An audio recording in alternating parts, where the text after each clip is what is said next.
Hi everyone! I just invited Becky to come join us, so she'll be here in just a moment. Happy Sunday, or at least in Wyoming we're still Sunday. Becky will be here.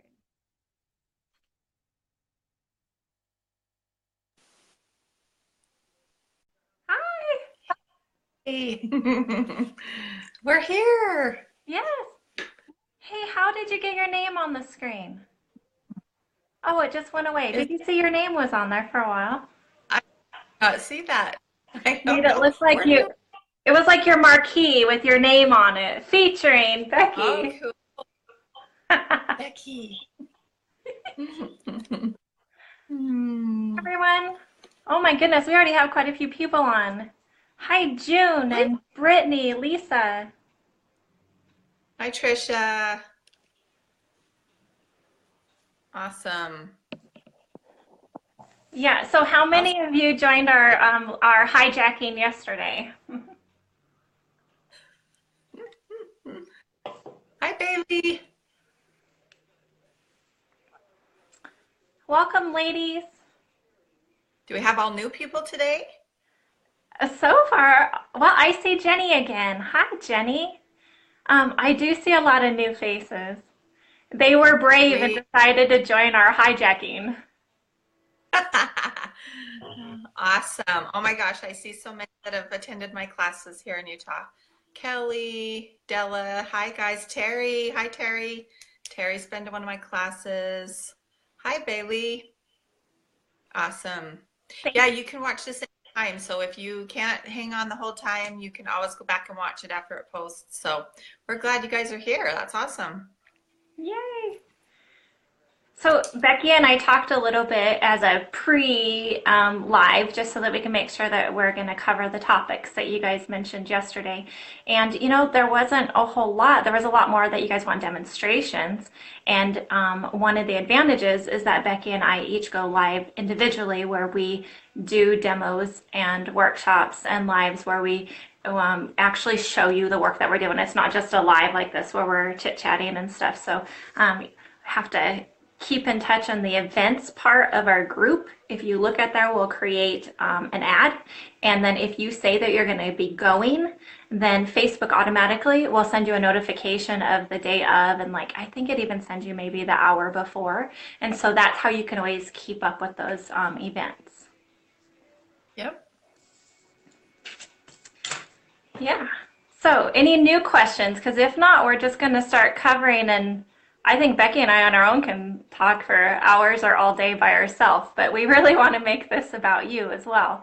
But we do have some topics from yesterday that we still want to cover as well. So if you have any questions or have questions about what we're talking about, that's what we're here for. So question away so that we can answer them for you. Yep.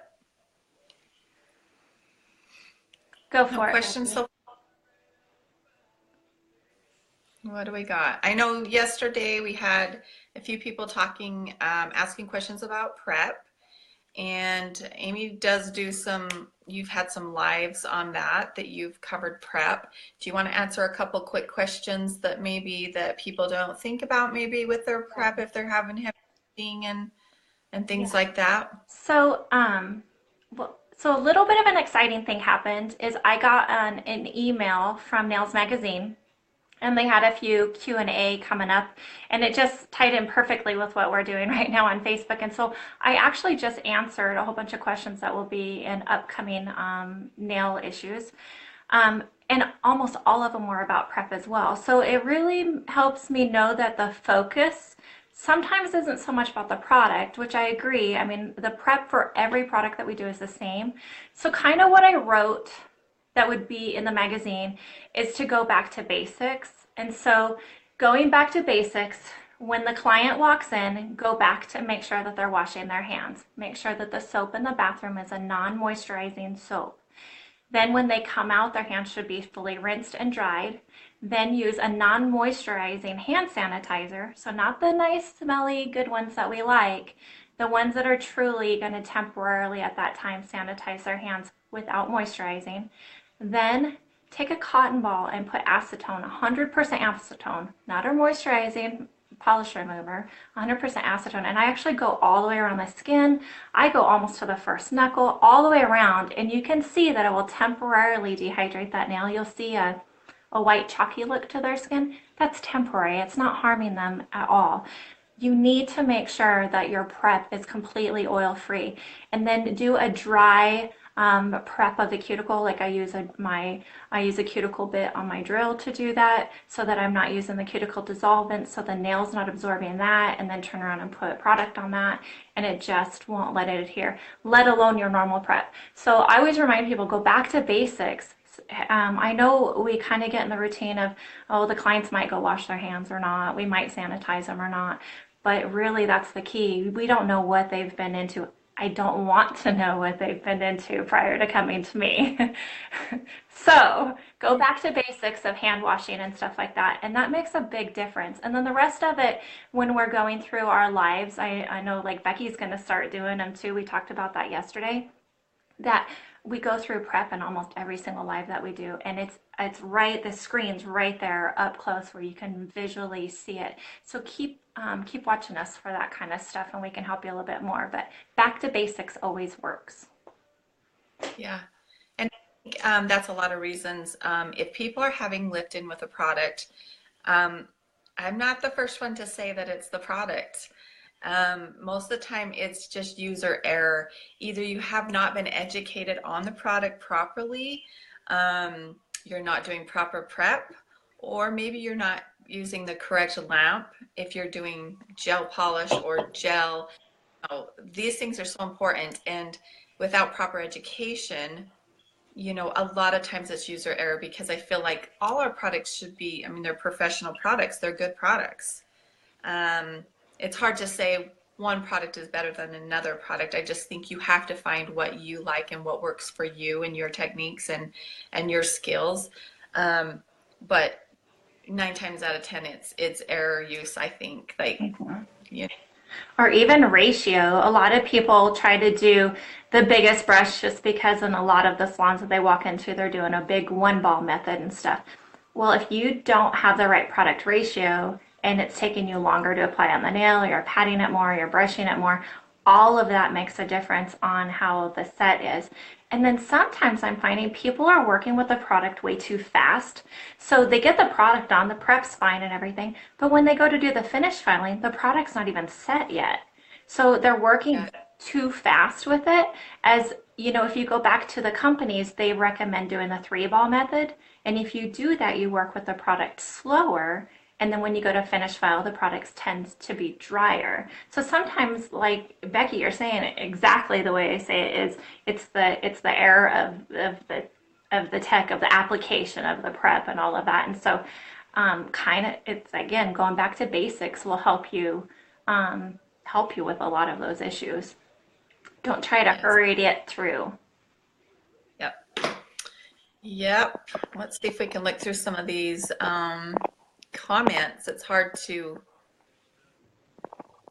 Jenny wants to see if you've got your socks on. I think she's got slippers on today. Actually, you know what? I haven't seen any comments yet, but Oh, you can't. no. Really?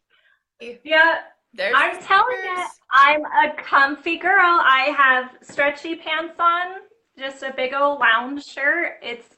You got to be comfortable. And I worked all day today, and I got done at 2:30. Had just enough time to check messages on Facebook, grab a glass of water, talk to Becky for a second, and went live. So this is how I look today at work. Oh, look, I still got my glasses on. See? I'm a mess. That's okay. But you can be a glorious mess. It's okay. Exactly. A hot mess. Amy wants to know the three best bits for a beginner efile user for gel polish removal and gel fills. But I mean, really, I I don't know that I would say that there's a bit better for a beginner or a more advanced e-filer. I think you just need to get educated on it and practice, practice, practice before you use it on someone else. I I have just this little, I don't know, you guys are not going to be able to see this, but it's just a little teeny tiny prep bit, and that this is what I use on the natural nail. It is a diamond bit, and I just use it on a really low speed. But I love that, my lifting and stuff. I don't have lifting anymore. I use that around and take off that cuticle that you can't see that's sitting there on that nail plate. And for me, I feel it's less harsh than taking a hand file and going over. I mean, because I just go around the edges and we're done. You can use sanding bands. Um, you can use diamond bits, safety.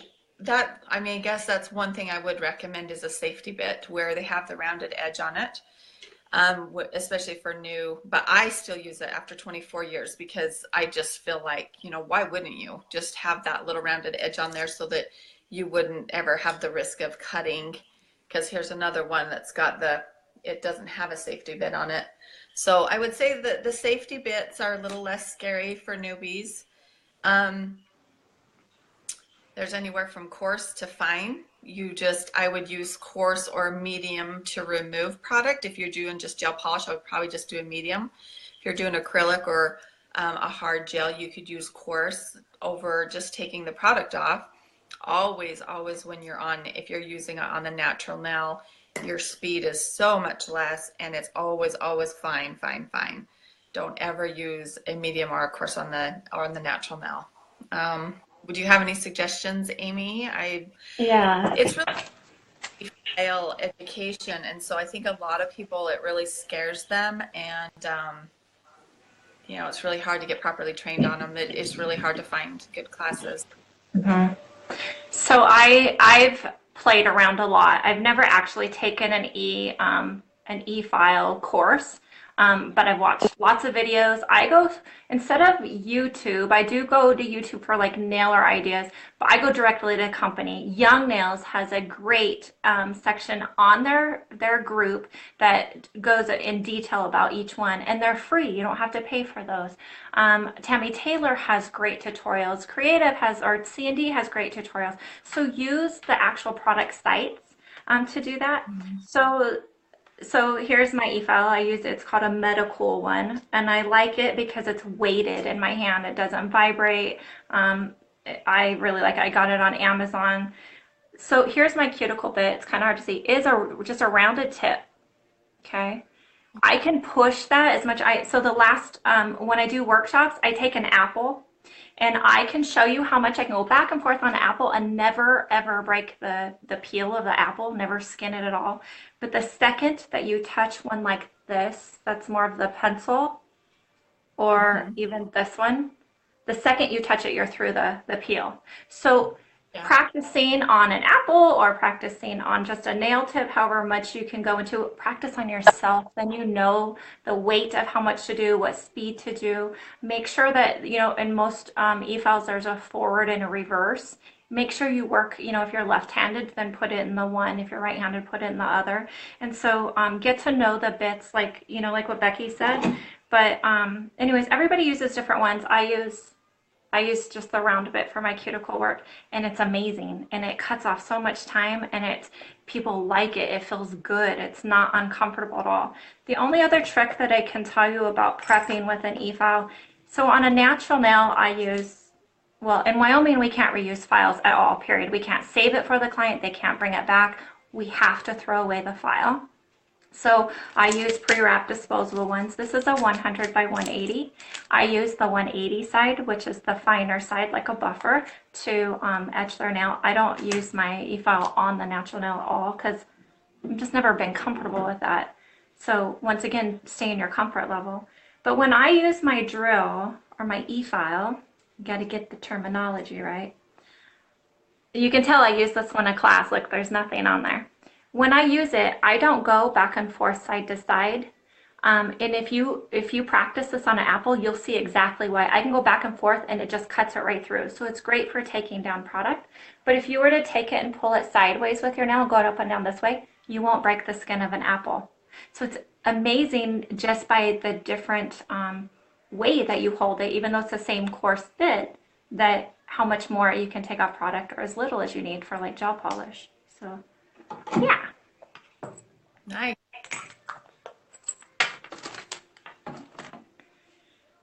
There, Let's see. Oh, so can you see any of the comments then? I can now for some reason. I couldn't earlier, but I'll scroll back and see if I can. I Okay. don't know if it's Shanti Ferguson, Shantae, I don't know how to say that. How should a tech choose a gel polish brand? Do you see that rack Real? behind me? I Yeah, try them that's what all. I I try. do. I try every single one. Yeah.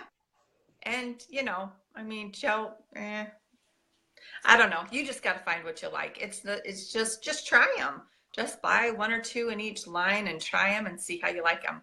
It's all preference. It really is. And I haven't tried them all. I mean, I do a lot of gelish. Um, and it's because it was the first one I tried and I was like, well, it's fine for me. So but if I see pretty colors somewhere, I'll get them. And I really haven't had one that I've said, oh, I don't like it. So I don't know about you, but I like them all.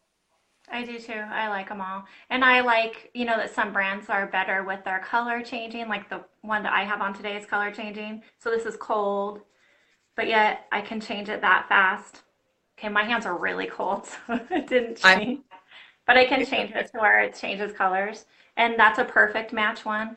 I'm going to tell you though that what I do use a lot of because they have a variety of colors, but honestly it comes down to cost, is I use Daisy Nail Design, which is D&D. I get it from the wholesalers, which wholesalers are online. You'll need to put in your license number and stuff like that at like beyondpolish.com, calnailsupply.com. We got to kind of watch out where you kind of cross the line a little bit. In our group, we don't allow advertising. So I'm not going to send you the links to them. I could tell it to you and then you can search that yourself. But even in our own group here, Danny has started selling pigments and gel. I think there's gel polishes on there and there's acrylic brushes. And these are top of the line stuff that even Danny's come up with. And so that's the Nail Tech Network. I believe it's just nailtechnetwork.com.uk. Anyways, it's that I can share the link. yeah, .co.uk. So nailtechnetwork.co.uk. Yeah, I and looked so that up. and we can share the company ideas, but we don't allow sharing like the links to all these different places and stuff like that. And so you can private message us for things, but I'm not really going to get into where we're talking about the companies of where to buy them. But I can tell you that I do a lot and I use a lot of the D&D products. Honestly, it's because it comes down to cost. Yeah. June wants to know what size of acrylic brush you would recommend for starting fresh from basics is for probably acrylic, I'm assuming. So I Well, don't know for what me, size brush do you usually recommend? yeah. So I've been pretty exclusive to this Tammy Taylor brush. I don't know if it's an 8 or a 10. So it's an oval, okay, and it's flat. So my best product control comes from this. If I'm doing something that has a short nail and maybe they wear them about my length, this brush with one ball, I can do one ball. If it's longer, it's more like a 3 ball method. But this is my best product control for what I like to use.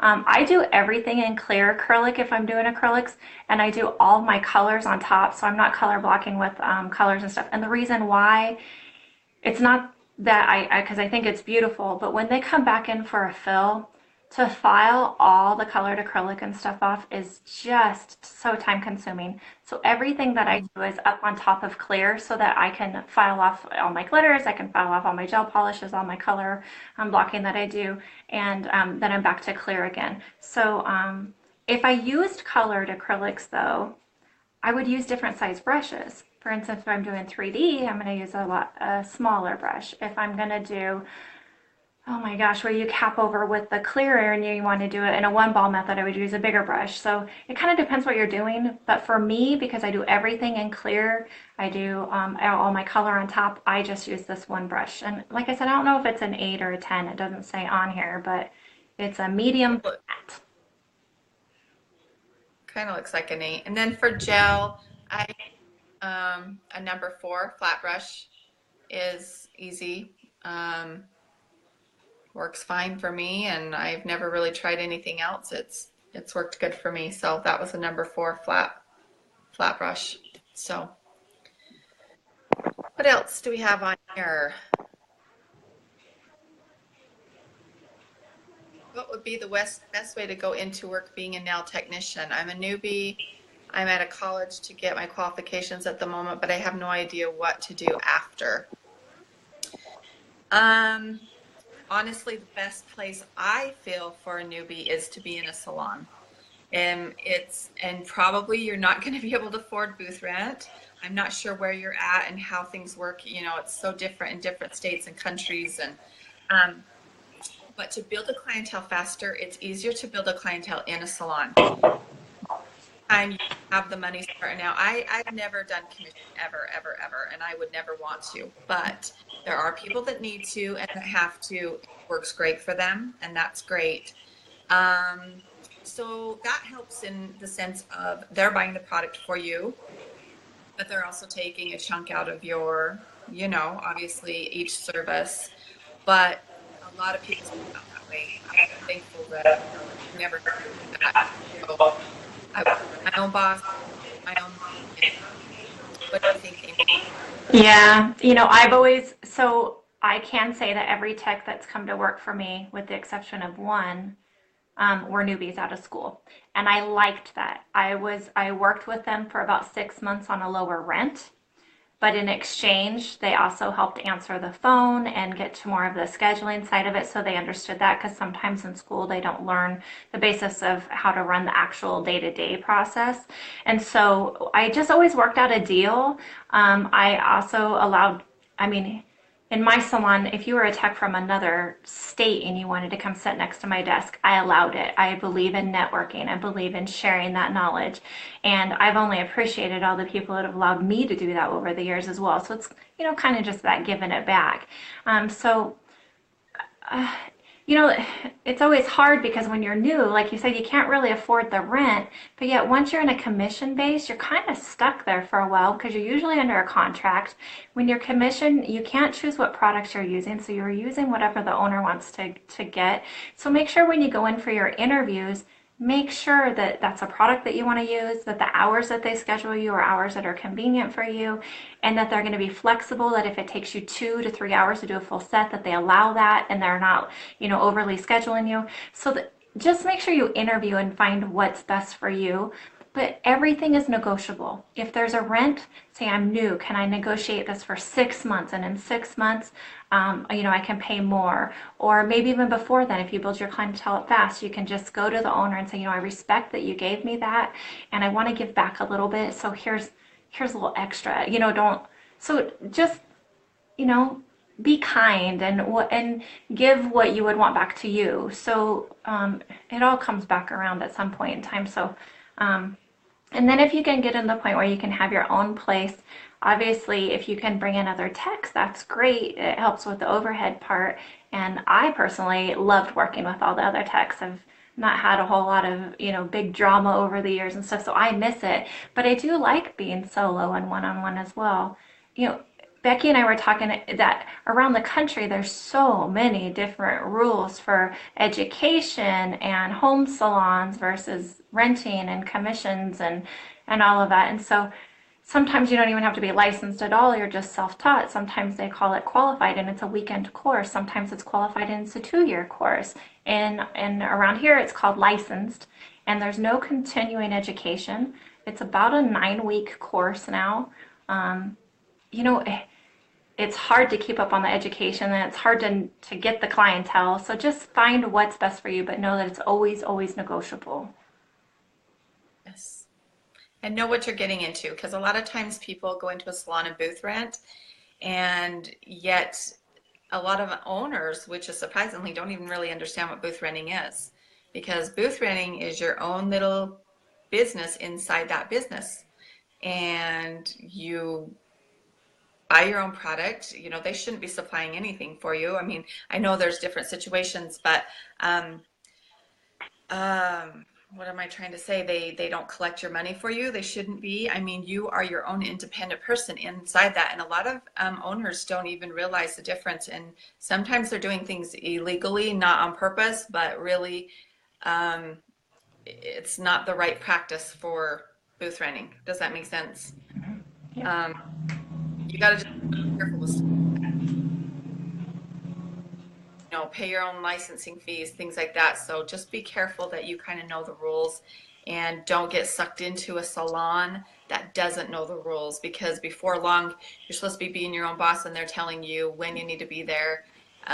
What, just it gets kind of crazy sometimes. So make sure you know when you get into those things like that. They asked too about working at home. Well, working home is great, but it takes longer to build a clientele, I think, because you don't flow, if you're in somewhere where there are dressers and things like that, it's like you've got people flowing in there all the time. At your house, you don't. So you have to be very vigilant when you're going to do something in your own home. If you want to build a clientele, you've got to get out and bust your butt and put yourself out there. And that might even mean, you need to look good when you're out about the town and out in public and stuff like that. Have your nails done. Have your business cards with you all the time. When somebody says, "Oh, I love your nails," oh, well, thank you. I do nails. Here's my card. I mean, you have got to just put yourself out there. Um, get involved in the community so that you can meet new people, and so they get to know who you are. So it's a totally different thing, but it's possible. Me and Amy both had to start over. We just moved areas and built our clientele back up again, and it's definitely possible. So just have to find out what works. Yeah. So a little side story. So clients would come in and tell me that every time they go to Dairy Queen, that these people always notice their nails. And I was like, nobody ever notices my nails. My nails are not long. They're usually not even the greatest. Like right now, they're about 4 weeks grown out. I should just do a live and do my fill and just go live and do that. I have never done that. But so anyways, I did my nails like rocked them out. They were pink, black, and white. I had a bling nail. I decided I was gonna go for it. I wanted a compliment from Dairy Queen, just like all my clients did. So I did my nails and I told all the girls I got their order and I'm like, okay, so I'm gonna go to Dairy Queen. I'm not joking. I handed my money like this, and then I grabbed the bag and all the drinks like this. Like you hand your debit card or, and stuff like that. I did not one compliment. And so, so I'm like, that's not fair. But so just know that sometimes people are going to notice, and it is easy to, if your nails look good, to go, oh yeah, this is what I do. If our Yeah. nails don't look good and people notice it, then we're going to be automatically insecure. And so, if you're building a clientele, I agree with Becky. You might want to do your nails a little bit extra. Maybe do them with whatever you want to attract. If you like, the extreme, then maybe wear them a little bit extreme. I know a lot of people copy what I have on. Right now, I have the color changing on. A lot of people have done the color changing, and so that's one way of promoting. But yeah, if your nails are kind of looking like mine do right now, I don't think I'd be going out telling people that I did my own nails. Oh, shoot. Well, does anyone else have any questions? So until then, I want to touch back a little bit. When we were talking about booth renters, commission, being a salon owner and stuff, uh, once again, all the countries are different, all the states are different. Where I'm at, if you're a booth renter, you are your own business. Your business cards can actually say your own name on them, but you are in an umbrella business of, so like I'm Perfect 10. My girls would be like, nails by Becky, nails by Amy. Or they could have a unique name if they wanted. In my contract, they were allowed to use Perfect 10 for their employment with me or their contract with me. And so I did have contracts for my booth renters, and it went through talking about being professional, about language, supplying your own products, cleanliness. So when state comes in, we don't know that they're coming, and they come and inspect us. So I have my nail tech license, but then I also have a salon license. My salon license covers the entire common area. So like the waiting room area, the bathroom, the sinks, all of that is the owner's responsibility. The main sanitation is the owner's responsibility. But when you are a booth renter and you are called an independent contractor, they actually have a license that you have to pay annually as an independent contractor. And what that does is when state comes in to inspect, if you in your booth or your area have not kept it clean to state standards, I'm not in trouble for that. And then likewise, under the salon requirement, if I'm not keeping the bathrooms clean and I'm not keeping up with sanitation for the salon, then you're not in trouble for that. So make sure, like what Becky said, know the laws for each state. And when you go in to a salon, maybe you're doing an interview, ask to see their inspection sheet because it's going to show you, has the salon been shut down? Has the salon have an A? I mean, it's not, I can't say it's like an A to an F rating, but in a way the point system is kind of like that. But you can see where they've been marked down on or where they've been talked to. And in Wyoming, we have to make that public to our customers. And so they can always come in and see, like I use Cavicide, they can see those workups. So when you go and interview at a place, look for their inspection sheet and see what the date is and see if they've been turned in the past, because maybe they might look clean that day, but maybe in the hindsight, you might want to be a little bit worried about working there. I've actually seen comments come up on this group quite a bit, like I work for a place, I worked there for a week, I saw that they were doing illegal stuff, and maybe if they saw the inspection sheet or they called state and got maybe a little bit more information about that salon, then maybe it might not have made that right decision or that same decision. So just know that with the state, there's also different regulations like the independent contractor forms and the salon forms as well. All right. Well, hi, Julia. I see. Hey, hey, hey, beautiful people. Thanks for joining Mhm. us. June says I brought a Kalinsky size 10. Couldn't get on with it. Getting on with your brush. Um, Sorry, I'm a smart aleck. A size 10. I wonder, is a size 10 too small? Was it too large? Was it flat or oval or round? All of those can make a difference of how much liquid the brush absorbs to how much powder it will absorb with that for your ratio. So I wonder why you couldn't get on with it.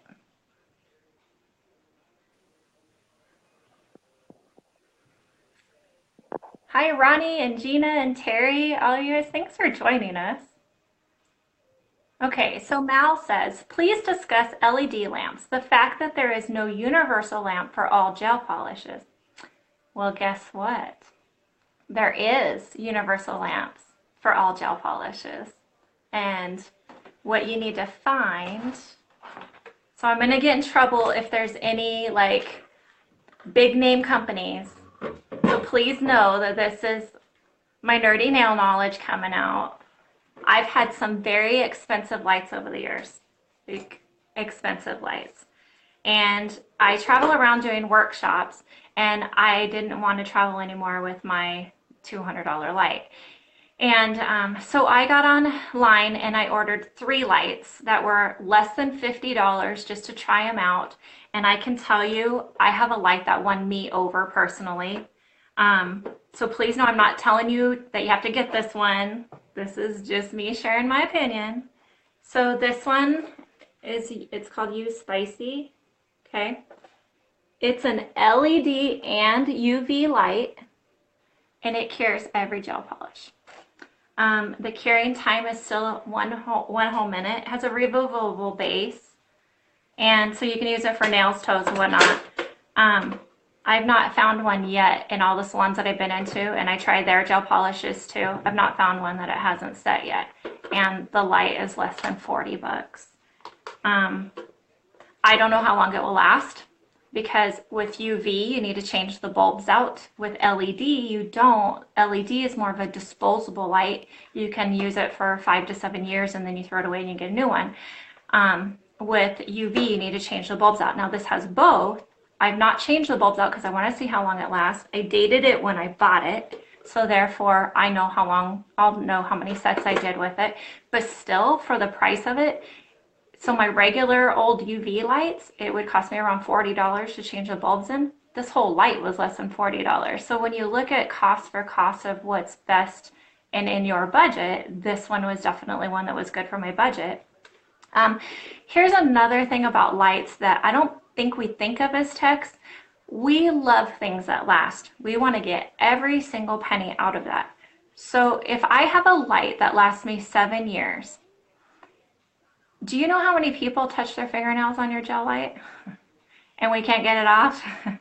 And you file it off, you buff it, you do everything to try to keep it up. Do you know what that light's going to look like in 7 years? It's not going to be pretty. I've had some that only for 6 months that are not pretty on the sides. So find what's good in your budget, find what sets for the gel polish that you use. But there are universal lights out there that have both UV and LED that are not super spendy. Like I said, I don't know how long it's gonna last. I've had it for almost a year, and so I think that's been pretty cost effective. So just play around. Yes, it is very controversial. I know, like, I can't tell if that's her name, Mal or Mal? Mal. Doug Schoen says it's a definite no. And I've heard other scientists that say we all buy our bulbs from either overseas or one other place. And he admitted to that. That's where we buy our bulbs. There's only the two main suppliers that companies get their bulbs from. They bring them here, they put them in their own manufactured lights. And this is a huge company that admitted to this. So, you have to take it for we all have to get our own opinion of what we believe. There's always going to be naysayers and this and that. Go with your gut feeling, go with what you feel, believe in who you believe in, and that's just what you have to figure things out for your own business. So, I'm not here to say right or wrong, but a huge gel company, one of the top gel companies, I was at a class and the owner, who is also their chemist, came out and told us that. So, you just have to figure things out on your own and get your own, like I said, what your gut feeling is, and then you go with that and you do what you need to do for your own business. That's all the choices we can make, is just what we feel is best for ourselves. So Yeah, hopefully that kind of gives you something on that one. yeah. Um, Okay, so to move on, Kimberly says, with every client you do a treatment, do they and yourself have to fill out a treatment form? We talked about this yesterday. I don't have my clients fill out a form. However, I've always had contact with them because now I use my cell phone for my business phone. So now I have a contact way to get in touch with them, which through Facebook, we can usually find out birthdays. I can message them if I want their address or something like that. So I don't keep a form, but Becky does. And so I like the idea of the form, but I never used it. So it was just an extra thing that I didn't really need. And sometimes Yeah. when you fill out a form, the client goes, "So I've never had to fill out one of these before. Like, what am I signing?" And I'm like, "Oh, it's just your name, address, birthday. It's just kind of for me, so I know what colors maybe you've used." But if they use a different color every time, you're just going to keep marking off a different color. So, Becky, why do you continue to use treatment forms? I only do it the first time because I want all their information, just so that I have it on file, because then when they leave, I use the Vargo app. I don't let my clients book online, but I use the app because it sends out automatically reminders to them 72 hours before their appointment and then 24 hours before. And so it cuts down on my no-shows. Plus, I can do automatic emails that Vargo will send out for the day after their appointment that just says, it's just an email that says thank you. I also put their anniversary date of when they came to me, and it'll send out happy anniversary to them about coming to me for the first time and for their birthdays. So that's stuff I don't have to do. So once I do it the first time, I go in on Vargo app, fill out their information, and then it's good to go. I never have to worry about it again. So I just love having that. But let me tell you, new techs, and especially if you're working in a salon, I feel that the profile cards are very important, because get that information on them, especially if you're doing commission. Because what if someday you decide to go work out of your home? How are you going to get all that information about all your clients if you didn't keep a record somewhere? Those clients are clients of the salon technically because you were a commissioned base. Um, and so I feel like if I moved out of a salon, I could send them, a card saying, I now work out of my home. I'm hope to see you. Here's my new information. Here's my new address. Or maybe you're moving to another salon. Same thing. It'd be nice just to contact your clients and let them know where you're at. And if you didn't get that information, you're just like, oh my gosh, I got to start over. Not saying all your clients will move with you anyways, but most of them, I feel like they would if they, like I said, if it was a good fit and they really liked you. But if you didn't have their information, they're not going to know anything about you because the salon isn't going to freely say, oh yeah, here's all their phone numbers and here's all their addresses. If you're Yeah. no way are they going to do that. So you're going to be screwed. You're going to have to start all the way over. So it's good to get that information. That's why I do it. Obviously, I'm here at my own home, but like I said, I do that for the Vargo app. And it's just nice to have that in my part. But I don't have them, I don't fill it out every time and say, okay, they use this color, or we shortened them, or we went from round to oval. I don't do any of that. But there are some insurances. So if you have insurance on your business and somebody was to sue you for something, I've heard that if you don't have those records, like each your insurance might not cover you for certain things if you're not writing down each time of what those are. So I'm not really big on knowing the insurance. I do have insurance, but I don't know. I haven't heard my insurance say that I need to actually do that, but some people have said that they do. So just kind of maybe be aware of that. Yeah. To talk, today's theme just kind of went around booth renting and, and stuff like that. So to talk about that too, in my contract that I'd have for my girls, remember they were booth renters, so they were independent contractors. I actually had a no compete clause. They couldn't work. This was when I was in a big city. They couldn't work within so many miles of the salon, and they could not take their client cards with them. However, Okay. I've always been generous, and I've always felt what comes around goes around. I have shared if the client called, if they made an appointment with us at the salon, great. But if they said that they wanted that tech, I did get them the tech's information and said that you're more than welcome to contact them, because I don't like that feeling of cut and dry. There's no compete clause, but yet you still, as an owner, we still need to protect ourselves from stuff like that. And Yeah. we've built up the clientele. We took you right out of school. We trained you. We showed you everything that we know, and then you go work next door. And so, just know that there's a way of protecting yourself as a salon owner, as a booth renter, and then even into commission if you're doing your client cards and stuff like that. Don't be sneaky. Be honest about Yeah. it, and the owner, hopefully is the same. I'd hope that they were more like what we are, where we're honest and just say, yeah, thank you for supporting our salon all this time. You're more than welcome to come back. But her number is this, and she's currently working at so and so. I mean, I still have a great rapport with pretty much every tech that's ever worked for me in the past. So, I mean, we still communicate. And so, once again, though, I believe in networking. I believe in sharing that knowledge. Nasty break. And I've seen that side too, but thankfully I haven't had to deal with that either. Yeah. So, a Any lot other? of, oh, go ahead. Go ahead. Go ahead. Oh, I just see a lot of people saying thank you. And you know what? Like yesterday, we thank you. I mean, we're here because we took the time just to chit chat with each other, and you joined us and you've asked great questions and you're willing to learn and network and stuff. So we thank you for joining. If not, Becky and I would be very awkwardly sitting here going, well, so how's your weather over there? So thank you guys for joining us. Can you post your profile card so that we can copy it? Well, it does have the company that I work for. So what I did is, should I just read what I have on there and then they can type it up? They can go and look at this later. Yeah, I it's don't know if it's like this. It's a simple little piece of paper, but at the top it says client information card, and I have name, address, city, zip code, their email address, cell phone number, home number, their birthday, their nail anniversary date. So that's the first time that I do them. I have them put the date on there. I also have a referred by. And so if one of my clients has referred them, then I'm aware of that. And then I can send them a thank you in the mail for referring somebody and to give them that $5 off their next appointment.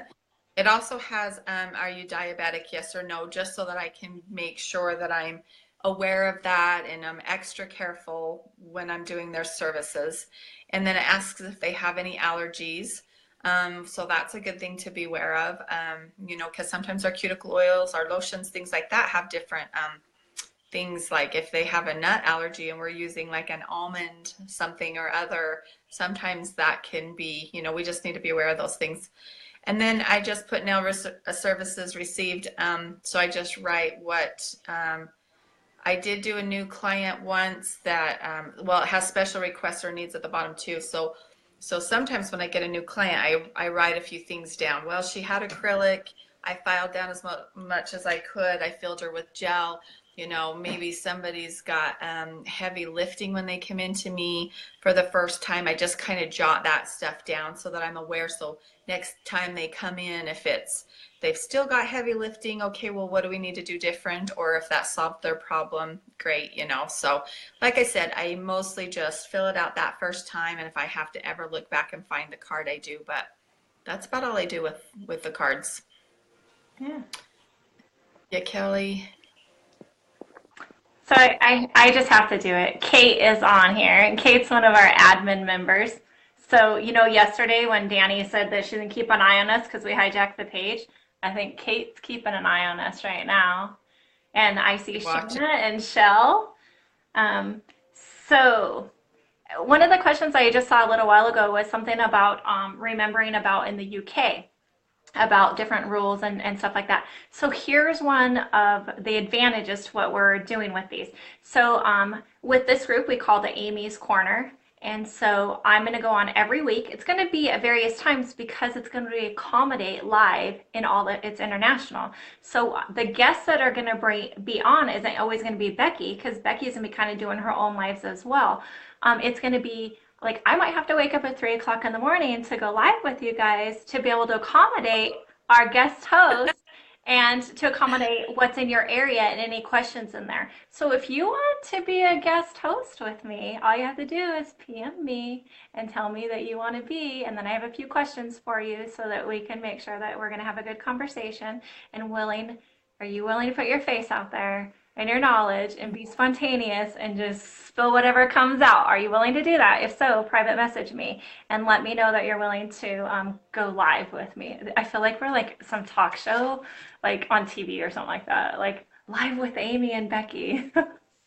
Anyway, so Kelly and Regis. yeah, so just know that we don't plan on making this only about the United States. This is an international one. It just so happens to be that Becky and I are both from the United States, and that's the only rules and the only laws that we know So or we, what's around us. yeah. Yeah, so we need you guys, we need your input because we need to learn these things too. So it's interesting to hear the different rules, but like I said, we don't know much about anything anywhere else, but I don't. So we're sorry. We're sorry. Thanks One for fun. extra, come here, you are keeping me up late. Very nice to meet you too. Ah, I love it. Well, this is water, but we can pretend, so cheers. Oh, that's awesome. Yeah. Mhm. What Danny, time is it there for now, Mal? Wonder what time it is. Yeah, there's so many different time zones. It's crazy. And usually when we get up in the morning, me and Amy, the girls, the other admins have been chatting for hours on. It's like I can't keep up with it. And then when me and Amy are ready to chat, they're all in bed or going to bed. It's so crazy, but yeah. awesome. Love it. Love And it. Love it. Mickey, to answer your question, Danny is going live with me. So she's at Professional Beauty right now, and she thought that what we were doing was kind of cool. And so, like I said, they gave me my own corner. So I don't know if it's punishment or if it's an honor. But so with that being said, Danny's going to go live with me in 2 weeks. We don't have the date set exactly, but she actually is one of our first guests. And so I'm working on one. I have somebody in mind for our first guest. So, like I said, you go to the events part, it's at the very top part of our group. If you hit on Mhm. that, it shows it's not even, just stuff from us. It's other people that have some events that are going on in the area or whatever. And you just click on it. If you say you're going, it sends you a notification. Some of them are you have to pay for, and then some of them are free. So just read all the details of the event. But that's how you can keep in touch with us. And then I'm going to try to every week just continuously put up a post and with a picture of who it is and what topics we're going to cover.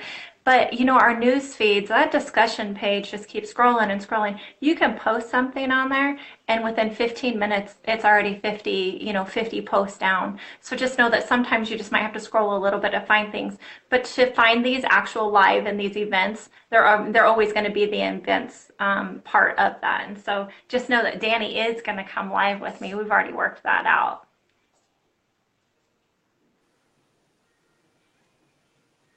Yeah, and then Mickey, I agree. Like some of our info is wrong for the UK. And that's why these lives are going to be international so that we can continue to know all the different rules for each country. Like I said, we can only speak of what we know, but you obviously have a little bit of a voice. Would you like to be a guest host with me sometime, Miss Mickey Pocock? And so if you would, it sounds like you have a lot of information that you can share, and that's what we're here for. We're networking. Exactly. And even though we're in the US, Amy and I are in two different states, and the rules are totally different just for our states. So all our 50 states are so different with licensing just on that. So, oh boy, there's just so much. She's like, nope, She I'm said not. no. Well, so I hope that when I bring on people from other countries, I mean, we have interest from South Africa, I have interest from Korea, I have interest from Italy. I mean, the messages that I've already gotten have been amazing from all around the world, and so I'm totally inspired of what everybody has to say and from different places and the way we do different things. I mean, that's one of the reasons why Danny even created this group was to have us truly network internationally. Maybe we can help change some laws and make things more universal to where it is the same all around the world. That would be great. Be awesome. Yeah. So, Mickey, you're always welcome to join us in the discussion part if you don't want to go live with me as well. And you're too drunk. I love it. I love it so much. All right, so we have So funny. one last question. We've almost been on for an hour.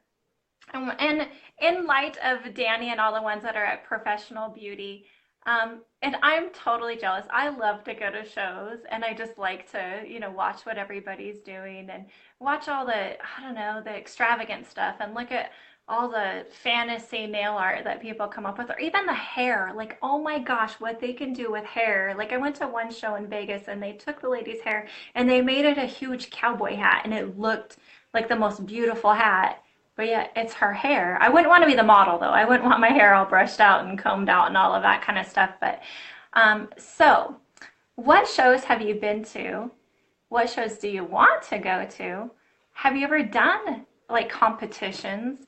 Like, let us know all that kind of stuff. We might not be able to cover it during the live, but talk to us a little bit and what kind of, I don't know, what kind of show would you go to? What kind of online education have you done to continue with your knowledge? Do you get more knowledge from when you go to a show? Do you get more knowledge from networking like this? Do you get more knowledge from YouTube? Like, what's your go-to area so that we here can kind of help hone in on that and I don't know, share that same knowledge as well.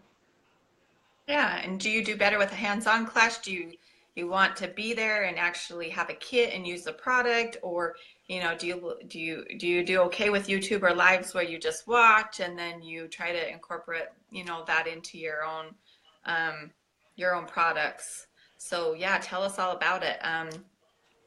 I've went to IBS for years here at the International Beauty Show here in Vegas. I'm going to a show this next weekend, which is called Best Little Nail Show in Vegas, and I'm pretty excited for that because it's the first time coming to this location. Um, it's going to be fun. They're having a masquerade on Saturday night, and everyone gets to wear masks, and they're doing a contest. So you decorate, you do your nails to match your mask, and they're going to give tickets away to like Circus Delay or what, however you say that show in Vegas. So it looks so much fun. And then they're giving away a great big package on Monday of like over $10,000 worth of like a grand prize of like salon makeover. And I think that would be just so awesome. Yeah. But I love going to shows. I love um, finding as much education as I can that I can afford out of the pocketbook. Mhm. But we will talk about what you guys do. Yeah. So I can see Kim wanted to know about prices. We talked a little bit about pricing yesterday in our live. Um, that there's a lot with that. So I actually teach a workshop on it's just called Charge What You're Worth, and it helps you through the workshop. It's a 4-day workshop. It's one of the longest workshops I have, but it's also one of the most important because you need to know what your overhead costs are. You need to know what your product costs are. You need to know what your table costs are. You need to know what your hourly wage is, and just know where you need to be to charging, whether it's for just the fills, the artwork, or whatnot. So it's always a hard one with art on know what to charge, because are you just using craft paint to do all your art? Then really your time is the only thing that you need to be, kind of compensated for. Or are you using a lot of like the additives and the mylars and all of that, and you've spent quite a bit of money, yeah, then your prices might be a little bit higher. And so art is always a hard one to know what to charge for. I have kind of a tapered system. I charge a basic price for just a basic fill, with just like a French or one coat of color. On a side note, one thing that I never quite understand is why is a French manicure, even in gel polish, more expensive than a regular polish? The only thing I can figure is that it's the technique to get a smooth line. Because in a French, you're doing, okay, so you're doing half the nail with white, and you're doing that in 2 coats. You're actually using less product to do a French than you are to polish 2 coats of regular polish over the whole nail. So why do we charge more? Is that because the technique just to get that fine line? However, if you're polishing the whole nail, you still need to have a fine line at the cuticle so it grows out nice. So I never understood that. It's always been one of those things when I go in and they charge more for French, I'm like, why? Like, why do you charge more? So anyways, back to my basic price. Is I have a basic price, whether they do French or an all over color. Then I have an added one if they do like an accent nail, or I, bring in some glitter or something like that. And then I have another added price when I'm doing hand artwork on all 10. I don't really say per nail because what if it's just stripes and dots? I don't want to say per nail when somebody has done like a detailed owl that glows in the dark on another one for the same price. So it's always so hard. But if you know your product cost, then you know what you should charge to be reimbursed for your time and for the product. Hmm. And I feel like a lot of those, like the paints and stuff, they last a long time. They last, I mean, I don't know if I've ever replaced any of my art paints. Um, so I think it's the skill and the time, like what are you worth? That's the pricing, I think, on that. I don't know. It's so hard. Yeah. Hey, So, Becky, do you see this? Danny is watching us. Uh-huh. hi, y'all. Hi, Danny. Uh-oh. I hope the show's fun. I'm super jealous. I can't wait to see what you bring back and put in the store to sell. And I can't wait for the pictures. I already saw some that you posted. I'm jealous. It's not good. Oh, I'm way behind on yeah, there we go. Hi, Danny. Hmm. All right. Well, ladies, we've been Yeah. on for an hour, and I see some more questions that maybe we've skipped. And, we could always get on here and we could talk all day. I mean, all day long. There's always topics to cover. But that's why we're going to go live each week, is so that we can cover these topics and do a lot of well, in our case, a hands-on tutorial where you can visibly watch step by step what we're doing, and we can answer those questions for you. I mean, there's lots of other markets and lots of other areas that you can do that, but we're free and we're right here. And, some of our workshops are, we have a fee to, and most of them are free. That's why we're networking like this, and we got to share that. So we invite you to also go live and do the same thing. This isn't exclusive just to us. It's just that we're the ones breaking free saying, okay, we're going to do it. And so, anyways, just record yourself doing your fill. Just do anything, share it. And sometimes if you're troubleshooting, I always tell people, send me a video, send me a picture. Because when you describe something to me, I can't always visualize exactly where the lifting is or exactly what the cuticle looks like. And so, likewise, branch out. If you really want help, take a video of what you're doing so we can see your technique and we can see how much you're getting on your brush. We can see your application and we can help you out a little bit more. I know it's hard to do that. You can private message us. You can put it right there on the group and get a lot more people's opinions on what to troubleshoot with. But don't be afraid. This is about you and about your income. We're not your competition. We're your friend. And so therefore use us. Use our knowledge. Awesome. Okay, so like I said, it's been an hour. We don't want to continue taking up your time. Thank you for joining us and sticking with us. So this is our last day of hijacking the page from Danny, but look for us in the events because you'll find a lot more coming from Becky and I both. Yes, thanks, guys. All right, have a great morning, evening, night, and Mel, cheers. Great vodka. Well,